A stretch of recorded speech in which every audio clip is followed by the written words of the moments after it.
जब जर असतील ते फ्री तर जाऊ त्यांना भेटायला. संजय सिंह को पूछो. हाँ वही पूछ रहे जी दिल्लीत तुम्ही आलेला आहात. काल विरोधी पक्ष नेते काँग्रेसचे नेते राहुल गांधी यांची भेट घेतली. काय नेमकी चर्चा झाली त्याबद्दल? काल राहुलजींची भेट झाली. आज आत्ता इथून आम्ही अरविंद केजरीवालजींच्या घरी जाऊन त्यांची भेट घेणार आहोत. एकंदर चर्चा साधारणपणे ॲक्च्युली कर्टसी कॉल होता, कारण आपल्याला माहिती आहे की आत्ता निवडणुका महाराष्ट्राच्या आणि आत्ता दिल्लीच्या होऊन गेल्या. साधारणपणे दोन्ही निवडणुकांमध्ये एक साम्य आहे की जे कोणी जिंकले आहेत त्याच्यात मोठा हात हा निवडणूक आयोगाचा आहे. आणि निवडणूक आयोगाचं अभिनंदन करताना, त्यांचे आभार मानताना भाजपच्या वतीने आम्ही हीच चर्चा करतोय की जे इलेक्शन फ्रॉड झालं, जो वोटर फ्रॉड झाला आहे, जो आपल्यालाही दिसतोय आम्हालाही दिसतोय, हे लोकांसमोर आणणं तर गरजेचं आहे, ठळकपणे जगासमोर आणणं गरजेचं आहे. आणि आपल्या देशात फ्री अँड फेअर इलेक्शन्स होत आहेत का ह्याच्यावर जो प्रश्नचिन्ह आहे त्याचं उत्तर निवडणूक आयोगाने द्यावं. तर मोर्चा बांधणी तर सुरू आहेच. अर्थात जे कोणी म्हणजे सत्ताधारी पक्षातले असतील किंवा विरोधी पक्षातले असतील, भेटतात कुठच्याही राज्यातले, त्यांचं म्हणणं एकच आहे की ही सगळी जी यंत्रणा, ही जी प्रोसेस आहे, ही फ्री अँड फेअर आता वाटत नाही आहे. म्हणजे यापुढची लढाई तुमची भाजपसोबतच इलेक्शन कमिशनच्या विरोधात देखील असेल, त्याच्यामध्ये पारदर्शकता. दोघांमध्ये फरक आहे का? आदित्यजी, तुम्ही तुमच्या काही वैयक्तिक समारंभासाठी आला होता दिल्लीच्या जवळ असं समजलं होतं. वैयक्तिक कुठं? म्हणजे फक्त राजकीय भेटी आज आता हे राजकारण किंवा वैयक्तिक दोन्ही म्हणू शकतं ना. आता वैयक्तिक मैत्री आहेच या लोकांबरोबर, पण महत्त्वाची गोष्ट म्हणजे कर्टसी कॉल म्हणून दोघांनी भेटणं गरजेचं होतं. आम्ही अनेक दिवस अशी भेटघाट झाली नव्हती, फोनवर बोलणं चालतं, तर म्हणून त्यांना भेटायला आलो. ईव्हीएमच्या संदर्भामध्ये तुमचं एकमत आहे का? शरद पवारांच्या पार्टीचं वेगळं मत आहे, तुमचं एकमत. बघा, तुम्हाला एक खरी गोष्ट सांगू, ईव्हीएम बद्दल अनेक पक्षांचे वेगळी मतं असतात. आमचं मत एक ठामपणे राहिलेलं आहे, जिंकलो आणि हरलो तरी, की ईव्हीएममध्ये निवडणूक आयोगाने अजून एक स्पष्टता द्यावी की माझं मत जे आहे ते नक्की कुठे जातं हे मला अजूनही कळत नाही आहे. अनेक आमच्या उमेदवारांनी जे पडले किंवा ज्यांना पाडलं गेलं निवडणूक आयोगाकडून, रिकाउंटसाठी मागितलं होतं, ते रिकाउंट दिलं नाही. त्यांना सांगितलं मॉक पोल घ्या. अनेक लोकांनी हा पण प्रयत्न केला की ह्याच्यात पुढे काही केस होते का. आता 1-2 लोक आमचे गेलेत कोर्टामध्ये. पण ईव्हीएमबद्दल थोडी अजून क्लॅरिटी येणं गरजेचं आहे. जे व्हीव्हीपॅटचे क्रॉस चेकिंग होतं, व्हीव्हीपॅटमध्ये देखील चिठ्ठी बाहेर तर येत नाही, ती खरोखर खालती पडते का, ते काळे काचेतून दिसतंय काय, तिथे लाईट येतो आणि जातो, ते आपल्याला कधी तिकडचं चिन्ह दिसतं, मशाल असेल, जे काय असेल, कमळ असेल. पण ती एक गोष्ट झाली, ईव्हीएम ही एक टेक्निकल गोष्ट झाली. त्याचसोबत दुसरी गोष्ट जी महाराष्ट्रामध्ये आपण पाहायला बघतो ना, आपल्याला दिसतंय की 47 लाख मतदार जे वाढवलेले आहेत आणि साधारणपणे 76 लाख मतदार जे शेवटच्या तासात वाढलेले आहेत, ह्याच्याबद्दल निवडणूक आयोगाने कुठेही क्लॅरिटी दिली नाही. दिलेलं आहे त्याचं निवडणूक आयोगाने मध्यंतरी आणि प्रेस कॉन्फरन्समध्ये पण सांगितलं. समाधानी आहात का त्याच्यावर? मला सांगा, उत्तर दिलं असेल तर आम्हाला व्हिडिओ फुटेज दाखवा ना. तुम्हाला शेवटच्या तासानंतर मतदान करायचं असेल तर टोकन द्यायला लागतं. टोकन दाखवा ना आम्हाला किती लोकांनी मतदान केलंय. असेल ना, चला आम्ही मान्य करतो, टोकन दाखवा, फुटेज दाखवा. दिल्ली दौरा हा ऑपरेशन टायगरच्या पार्श्वभूमीवर आहे. तुम्ही फोडताय का कोणाला? आम्ही फोडतोय. ऑपरेशन टायगर म्हणजे हे कोणाला फोडतात का? त्याला तुमच्या पक्षाचे 3 खासदार उपस्थित. बघा, तुम्हाला एक सांगू, अनेक आता आज खासदार मला पण नंतर भेटणार आहेत. इथे दिल्लीमध्ये आपण वातावरण पाहता तसंच नागपूरचं देखील वातावरण असतं. अधिवेशन असताना लोक एकमेकांना भेटतात आणि कोण कोणाला भेटायचं हे त्यांनी ठरवायचं आहे. पण एक तुम्हाला सांगतो, स्पष्टपणे सांगतो की महाराष्ट्रामध्ये सरकार आत्ता बहुमताचं निवडणूक आयोगाचं बसलेलं आहे. त्याच्यात भाजप एक घटक पक्ष आहे, मग मिंदे गट आहे आणि एक फुटलेली राष्ट्रवादी आहे. ह्या तिन्ही पक्षांनी फोडाफोडीच्या पुढे जाऊन, ठीक आहे, तुम्ही जेवढा आमचा पक्ष फोडायचा ना फोडा, ज्यांना घ्यायचे भ्रष्ट असतील घ्या, ज्यांच्यावर डाग असतील, आम्ही बोलत नाही डाग अच्छे आहेत, भाजप बोलतं डाग अच्छे, पण घ्यायचं असेल घ्या. हे सगळं झाल्यानंतर जनतेचे प्रश्न जे आहेत आणि तुमच्या जाहीरनाम्यात जे प्रश्न होते किंवा मांडलेले विषय होते त्याच्यावर कधी काम करायला लागणार आहे? गेले तुम्ही 3 महिन्यातलं जे काही महाराष्ट्रातलं चित्र आहे बघा, कशावरनं वाद चाललेत. पहिलं मुख्यमंत्री कोण होणार, त्याच्यावरनं 10-15 दिवस काढले होते. ती शपथविधी झाल्यानंतर विस्तार कधी होणार, त्याच्यात कोण मंत्री बनणार, जॅकेट कोणी शिवलेत कोणी नाही शिवलेत, त्याच्यावरनं वाद होता. ते झाल्यानंतर पालकमंत्री मालकमंत्री कोण बनणार जिल्ह्याचा, अजूनही वाद सुरू आहेत. म्हणजे ह्यांचं स्वार्थीपणा आणि हावरटपणा थांबत नाही आहे. वाद चालू आहेत की गाडी कोणाची, बंगला कोणाचा, जिल्हा कोणाचा, पण जनतेच्या प्रश्नावर कोणी बोलत नाहीत. अजूनही लाडकी बहीण योजना 2100 देणार होते, सुरू केलं आहे का? लाडका भाऊमध्ये 10,000 रुपये देणार होते, सुरू केलं आहे का? अनेक गोष्टी जे करणार होते महाराष्ट्रामध्ये एक सुद्धा गोष्ट अजून केली नाहीये. शिंदेचं कौतुक करतायत, शिंदेचं कौतुक करतायत. बघा, कोणी कोणाचं कौतुक करावं हा त्यांचा विषय असतो. काल राऊत साहेबांनी त्यांना उत्तर दिलेलं आहे. पण जे एकनाथ शिंदे ज्यांनी गद्दारी केली फक्त आमच्याबरोबर नाही तर महाराष्ट्राबरोबर, आणि आम्हाला राग ह्याच गोष्टीसाठी आहे. अनेक लोक पक्ष फोडतात, पक्षातून बाहेर जातात. ह्यांनी वंदनीय हिंदुराय सम्राट बाळासाहेब ठाकरेंचं पक्ष फोडण्याचं पाप, त्यांनी दिलेलं नाव हे चोरण्याचं पाप, त्यांनी दिलेलं सिंबल ते चोरण्याचं पाप हे एकनाथ शिंदेनी केलेलं आहे. त्याही पुढे जाऊन तुम्हाला सांगतो, महाराष्ट्रात जी सुख शांती समृद्धी आम्ही आणण्याचा प्रयत्न करत होतो, मग ते वेगळे वेगळे करार असतील ज्या इंडस्ट्रीज बरोबर केलेले, जे इंडस्ट्रीज येणार होत्या, हे सगळं दुसऱ्या राज्यात पाठवण्याचं पाप देखील एकनाथ शिंदेनी केलेलं आहे. पण त्याच सोहळ्यामध्ये नाही झालं असून संजय दिना पाटील उपस्थित असतील ना, पण ते कोणासाठी केलेले हे विचारत आहे ना. ते कदाचित पवार साहेबांसाठी केले असतील. तुम्ही आज पवारांना भेटणार नाही, आज नाही भेटवणार आहे.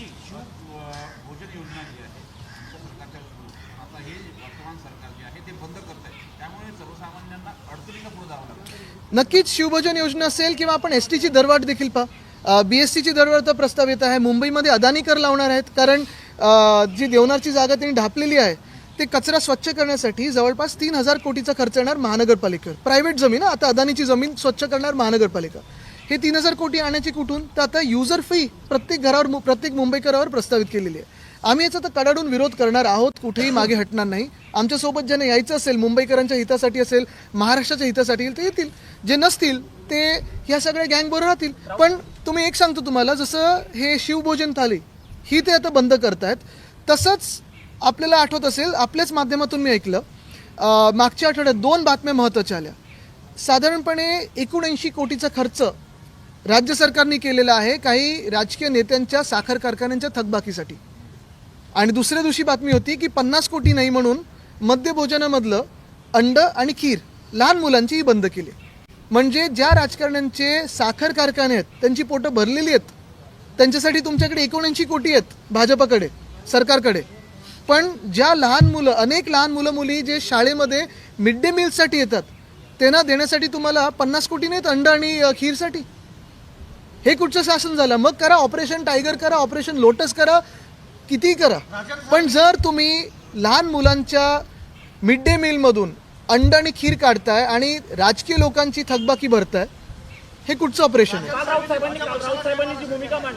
बघा, हे जे पळून जातात ना, हे जय महाराष्ट्र, हे जय गुजरात वगैरे करतात, जय भाजप करतात, जय महाराष्ट्र करत नाहीत. कारण जो व्यक्ती घाबरून, केसेसना घाबरून, भ्रष्ट असल्यामुळे पळून जातो, पैशाच्या स्वार्थासाठी असेल किंवा स्वतःच्या राजकीय स्वार्थासाठी असेल पळून जातो ना, तो जय महाराष्ट्र कधी बोलू नाही शकत.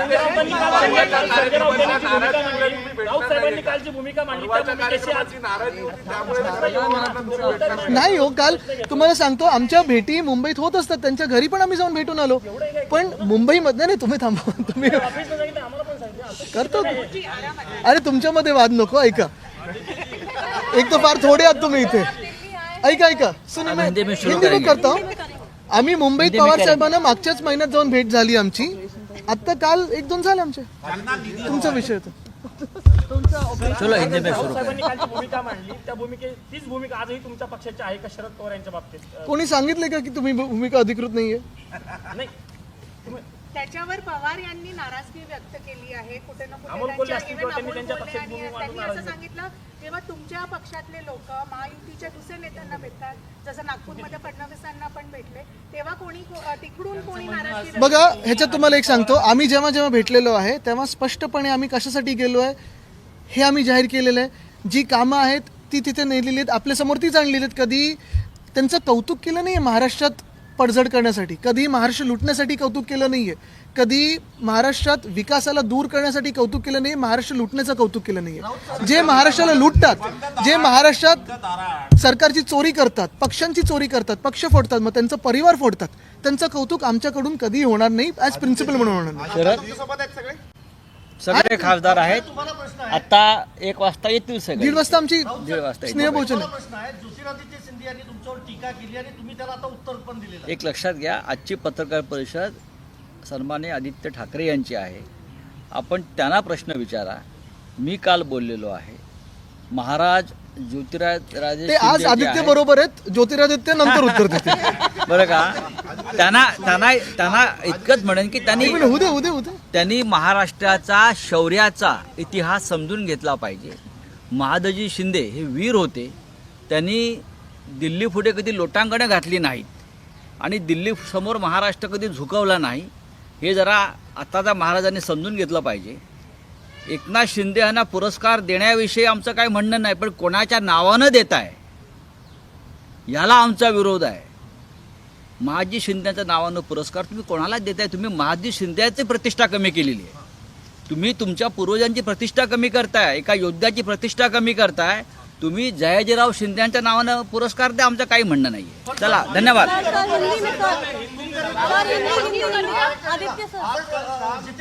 अरे सोडून द्या हो, सोडून द्या, विषय संपला. आप हिंदी में शुरू करिए. राहुल गांधी साहब की मुलाकात हुई, केजरीवाल जी से मिलना है, क्या मुख्य बातचीत है और दिल्ली आने का कारण? हिंदी में. कल राहुल जी से कल देर रात को मुलाकात हुई, आज अरविंद जी से मुलाकात हो रही है. इसका तात्पर्य यही है कि जो भविष्य है हमारे देश का आज भी एक कोहरे में है, एक धुंधला हुआ है. क्योंकि अगर आप देखें तो पूरे देश में हर कोई चुनाव जो होता है, वोटर फ्रॉड और ईवीएम फ्रॉड, ये दोनों अगर सिस्टम्स अगर आप देखें तो हमें पता नहीं चलता कि हमारा वोट जा रहा है कहाँ. फ्री एंड फेयर इलेक्शंस क्या हमारे देश में हो रहे हैं? क्या चुनाव हमारे फ्री एंड फेयर है? ये पूछने का आज वक्त आ गया है. और हम प्रिटेंड कर रहे हैं, हम एक बर्ताव कर रहे हैं ऐसे कि हम डेमोक्रेसी में हैं, लेकिन शायद हमारी डेमोक्रेसी अब नहीं रही है. ये जो प्रिटेंशियस डेमोक्रेसी है उसे दूर करने के लिए हर एक पक्ष को साथ में आना होगा. कर्टसी में विजिट तो थी, कल राहुल जी के साथ थी, आज अरविंद जी के साथ है, लेकिन देश भर में जो हमारे साथ हुआ है या फिर जो आज केजरीवाल साहब के साथ हुआ या कांग्रेस के साथ हुआ, कल होते होते बिहार में नीतीश जी के साथ भी होगा. उनकी भी सीट चली जाएगी और भाजपा सत्ता प्राप्त कर लेगी. आरजेडी के साथ होगा, फिर चंद्रबाबू जी के साथ होगा. और भाजपा का यही सपना है कि हर एक रीजनल पार्टी को तोड़ा जाए, मरोड़ा जाए और ख़त्म किया जाए, वैसे ही जैसे उनको देश की डेमोक्रेसी को करना है. एक ही बात इसमें है कि आज और कल की जो कर्टेसी मीट्स है उससे आगे जो रोड मैप है वो भी थोड़ी तय करने की तैयारी चल रही है. इंडिया अलायंस को लेकर रोड मैप तैयार करने की कोशिश की जा रही है क्या? इंडिया मुझे लगता है इंडिया अलायंस के लिए काफ़ी सारे जो वरिष्ठ नेता है वो रोड मैप तय करेंगे. कर्टेसी में विजिट्स में जो भी इलेक्शंस में रीडिंग्स थे वो थोड़े ऊपर से बातचीत हुई है. डिटेल में हमारी टीमें काम कर रही है उस पर. राजन साध्वी ने रिजाइन किया है. पत्रकार परिषद घेतली होती. संजय राऊत साहेब त्या पत्रकार परिषदेला उपस्थित होते. एका मतदारसंघाचं उदाहरण देत त्यांनी 36,000चा आकडा उपस्थित केला होता. काल तुमच्या कर्टसी कॉलमध्ये त्या मतदानाबद्दल काम ठीक. आमचं सगळ्या मतदारसंघांबद्दल चर्चा झाली. एक महत्त्वाचं आहे की आपण पाहत असाल हे लाखो मतदार जे 4 महिन्यात वाढलेत, 18 वर्षापूर्वी नक्की काय झालं होतं असं की आत्ता 18 वर्षाची मुलं मतदानाला आली की एवढी लोकसंख्या वाढली. दुसरी गोष्ट म्हणजे 76 लाख मतदार जे शेवटच्या तासात वाढलेले आहेत. आंबेडकर साहेबांनी पण आत्ता केस फाईल केलीच आहे ना, त्यांना हायकोर्टकडून ऑर्डर मिळाली आहे की व्हिडिओ फुटेज दाखवा आणि तुम्ही टोकन्स दाखवा. सर राजन साध्वी ने रिजाइन किया है, कहा जा रहा है कि बहुत छोटी बात है. आप देखिए जिसका नाम ले रहे हैं, उनको पता नहीं कि इंडिया अलायंस में कुछ बचा है कि नहीं, लेकिन इंडिया में और भारत में आज भी लोग ऐसे भी हैं जो लोकशाही के लिए और संविधान के लिए लड़ेंगे. और इंडिया अलायंस जो भी हमारी है, ठीक है, नेशनल लेवल के लिए है. रीजनल लेवल पे हमने सबने निर्णय किया कि कैसे लोकल टीम्स पे होता है, लोकल यूनिट्स पे होता है, लेकिन नेशनली इंडिया अलायंस संविधान के लिए, लोकतंत्र के लिए और आपके अधिकार के लिए, हमारे अधिकार के लिए, हर एक की आवाज़ के लिए लड़ती रहेगी. चेंज ऑफ लीडरशिप की पुकार है इंडिया अलायंस. इंडिया अलायंस की लीडरशिप ये जॉइंट एक मिनट इंडिया अलायंस में लीडरशिप ये जॉइंट लीडरशिप है. बहुत सारे बड़े बड़े नेता हैं और ये सारे लोग इंडिया अलायंस की लीडरशिप है. कोई एक नेता नहीं है, सारे लोग एक साथ काम कर रहे हैं. और ये लीडरशिप की लड़ाई नहीं है, ना ये ईगो की लड़ाई है, ना ये सत्ता प्राप्त की लड़ाई है. ये लड़ाई देश के हित की लड़ाई है. चला. त्याच्यामध्ये कायद्यामध्ये शरद पवार जी ये ऑनर करते हैं एकनाथ शिंदे को दिल्ली में एक इवेंट में, तो क्या ये रिफ्लेक्ट करता है कि शरद पवार जी का जो स्टांस है शिवसेना दूसरे पक्ष की तरफ, एकनाथ शिंदे पक्ष की तरफ, वो सॉफ्ट हो रहा है? और क्या ये आपके लार्जर जो इंडिया अलायंस में दरार है उसको भी रिफ्लेक्ट करता है? आप कैसे देख रहे हैं? देखिए, एक तो उनकी उम्र और जो सीनियरिटी उन पर मैं बात नहीं करूंगा, लेकिन हमारा जो प्रिंसिपल है कि जो भी महाराष्ट्र के खिलाफ काम करता है, जो भी महाराष्ट्र के हित के खिलाफ काम करता है, और अगर आप महाराष्ट्र इतने बड़े राज्य के खिलाफ काम करोगे, जाहिर सी बात है देश पे इसका इम्पैक्ट होता ही है. नेगेटिव इम्पैक्ट देश पे भी होता है. तो जो महाराष्ट्र द्रोही है वो देशद्रोही भी होता है. उन्होंने सिर्फ ना हमारी पार्टी को तोड़ा है, ना परिवार को तोड़ने की कोशिश की है, लेकिन महाराष्ट्र की जो रीढ़ की हड्डी इंडस्ट्रियलाइजेशन उसे तोड़ी है। अगर आप देखें तो किसानों की आत्महत्या ज़्यादा बढ़ी है तो इनके समय में बढ़ी है। काफ़ी सारे किसान आंदोलन हो, महिलाओं पे अत्याचार हो, युवाओं की बेरोजगारी हो, पिछले 2-2.5 सालों में जितनी बढ़ चुकी है, ये देशद्रोह है, ये महाराष्ट्र द्रोह है। और ऐसे गंदे काम करने वाले इंसान का कभी भी हम सत्कार नहीं करेंगे, ये हमारा प्रिंसिपल है। उनके प्रिंसिपल्स के बारे में मैं कुछ नहीं कहूँगा क्योंकि मैं बहुत जूनियर हूँ उनके करियर के हिसाब से भी और उम्र के हिसाब से भी।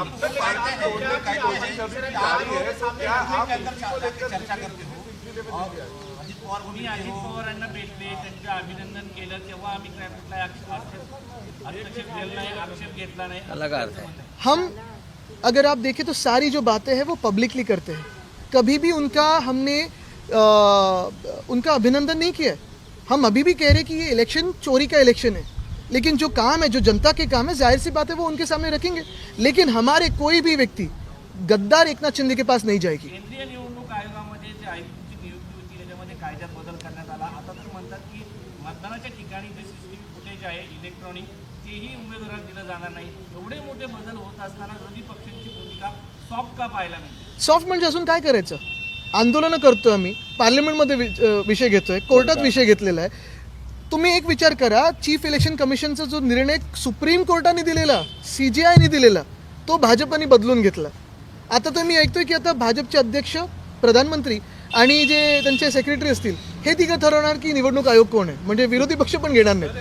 तुम्हाला सांगतो एक, आपण मीडिया म्हणून विषय घेत आहात, आम्ही इकडे विषय घेत आहात, तर तुम्हाला 2 उदाहरणं देतो। महाराष्ट्रात पहिलं उदाहरण आहे बीडचं, दुसरं उदाहरण आहे परभणीचं। आंदोलनं रस्त्यावर होतात, आक्रोश मोर्चे निघतात, लॉंग मार्च निघतात, मीडियामधून पण सगळे पुरावे निश्चित सगळं काही पुरावे घेऊन आपण दाखवत आहे की कोण कोण याच्यात दोषी आहे। मुख्यमंत्री ऐकतायत का? भाजप ऐकताय का? मग सॉफ्ट आणि हार्डमध्ये स्टॅन्स हा तुम्ही पण असेल, आम्ही पण असेल, कोणी सिव्हिल सोसायटी म्हणून पण असेल, कितीही काही आपण घेतला तरी जे सत्तेत चोरी करून निवडणूक बसलेले आहेत ते उत्तर काय देतात ह्याच्याकडून आपण अपेक्षा ठेवली पाहिजे की नाही? मला एक प्रश्न असा आहे की महाविकास आघाडी म्हणून तुम्ही मुंबई महानगरपालिकेची निवडणूक लढणार आहात की एकला चलो? मी तुम्हाला एक सांगतो, महाविकास आघाडी म्हणून पहिला आमचं भूमिका हीच राहील की मुंबई महानगरपालिकेची निवडणूक जाहीर तर करा। आदित्य जी, आपकी पार्टी के आधिकारिक प्रवक्ता की तरफ से कहा गया, संजय राउत जी भी बैठे उन्होंने कहा कि ऐसे अवार्ड खरीदे और बेचे जाते हैं, उस पर राजनीति बहुत ज़्यादा शुरू हो गई है। ज्योतिरादित्य सिंधिया ने सवाल खड़ा किया कि आप लोग मराठा समाज में अपना जो आधार है वो खो चुके हैं। देखिए, जो पार्टी बदलू है वो हमें ना ये सीख दे, जो खुद की सीट खो चुके थे, फिर सीट चाहिए थी इसलिए उन्होंने पार्टी बदली। जिन्होंने सब कुछ एक पार्टी से लिया, जिनके परिवार ने सब कुछ एक पार्टी से लिया, वो दूसरे पे ना कमेंट करें, क्योंकि पार्टी बदलने के बाद कोई अधिकार नहीं रहता है। जो आन बान शान की बात करते हैं वो महाराष्ट्र से सीखे और मध्य प्रदेश से भी सीखे और उन व्यक्तियों से सीखे जो सबसे कठिन परिस्थिति में भी लड़ते हैं अपने लोगों के हित के लिए, पार्टी नहीं बदलते। आपकी पार्टी तोड़ने के प्रयास अभी भी जारी है, तो आपका जो अरे करते रहे, वो पार्टी तोड़ते रहे, लेकिन मेरे राज्य के बारे में या मेरे देश के हित के बारे में तो कुछ काम करे। आज भी झगड़े जो चल रहे हैं तीनों पार्टी में, जो एक गद्दार गुट है, दूसरा चोरी का गुट है और तीसरा जो भाजपा है, किस पे झगड़े चल रहे हैं? कौन सा बंगला किसको मिलेगा मंत्री का, कौन सी गाड़ी किसको मिलेगी, गाड़ी का नंबर क्या होगा, कौन जिला का पालक मंत्री, कौन मालक बनेगा, कौन पालक बनेगा? क्या ये झगड़े हो सकते हैं? झगड़ना है तो इस पे झगड़िए ना कि 2100 मिलने चाहिए कि 2300 मिलने चाहिए। लाड़की बहना योजना, उसका क्या अमल हुआ है अभी भी? तो इस पे झगड़िए, चलो हम भी साथ देते हैं उसका। लाडली बहन और ऐसी कई सारी योजनाओं को बिल्कुल चुनाव से पहले घोषित करके इस स्कीम का जो फायदा है वो राजनीतिकरण के साथ। अगर आपको याद होगा तो मैंने ये चुनाव के दरमियान भी कहा था कि कहीं ना कहीं किसी कोर्ट में जाके भाजपा ये स्कीम्स को बंद करने वाली है। आज ये पिटिशनर कौन है मुझे पता नहीं, ये सुमोटो है मुझे पता नहीं, लेकिन यही भाजपा का तंत्र है। शायद बिहार के इलेक्शन के बाद और महाराष्ट्र में जो लोकल बॉडी इलेक्शंस है उसके बाद ये जो लाडली बहना है, लाडला भाऊ है, ये सारे स्कीम्स भाजपा ही बंद करेगी, क्योंकि ये भाजपा का मोडस ऑपरेंडी है। मराठी पॅरासाइट्स बनवताय तुम्ही लोकांना, हे लाडकी बहीण योजना वेगवेगळ्या असं सर्वोच्च न्यायालयाचं। बघा, मी तुम्हाला एक सांगतो, योजना ह्या महत्त्वाच्या असतात, कारण लाडकी बहीण अर्थात महिलांना आधार देते आणि आम्ही 3000 रुपये देणार होतो।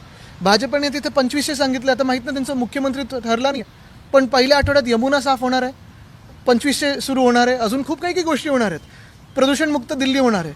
तसंच महाराष्ट्रामध्ये त्यांनी सांगितलं होतं की आम्ही 2100 देऊ, माझी तर मागणी ही राहील की ही योजना बंद करण्याच्या आधी, भाजपा बंद करण्याच्या आधी 2100 तर द्या, आणि जेवढी इन्स्टॉलमेंट तर निवडणुकीपासून आत्तापर्यंत आहेत त्याची 2100 तर 1 इन्स्टॉलमेंटमध्ये द्या. आदित्यजी, एक शेवटचा प्रश्न असा आहे की राज्याचे एक मंत्री म्हणतात, जर सरपंचांना निधी हवा असेल तर त्यांनी भाजपमध्ये यावं.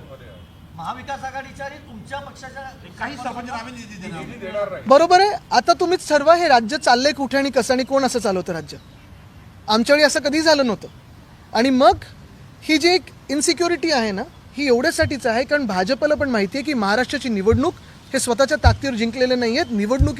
निवडणूक आयोगाचा आशीर्वाद त्यांच्यासोबत नसता. काय हाताची गरज त्यांना पण आहे, पण तो निवडणूक आयोगाचा हात घेतात, काँग्रेसचा हात घेत नाही. निवडणूक आयोगाचा हात त्यांच्यासोबत नसता तर ती ही निवडणूक जिंकले नसते. आखरी सवाल, सर, इंडिया गठबंधन की अगली बैठक कब होगी? राहुल गांधी साहब की कोई बातचीत? जल्द से जल्द होगी. चले, थँक्यू. आता थोडं वेळ 12:30 पण चलिए. आम्हाला ऑफ रेकॉर्ड भेटा ना. खत्म हो गया.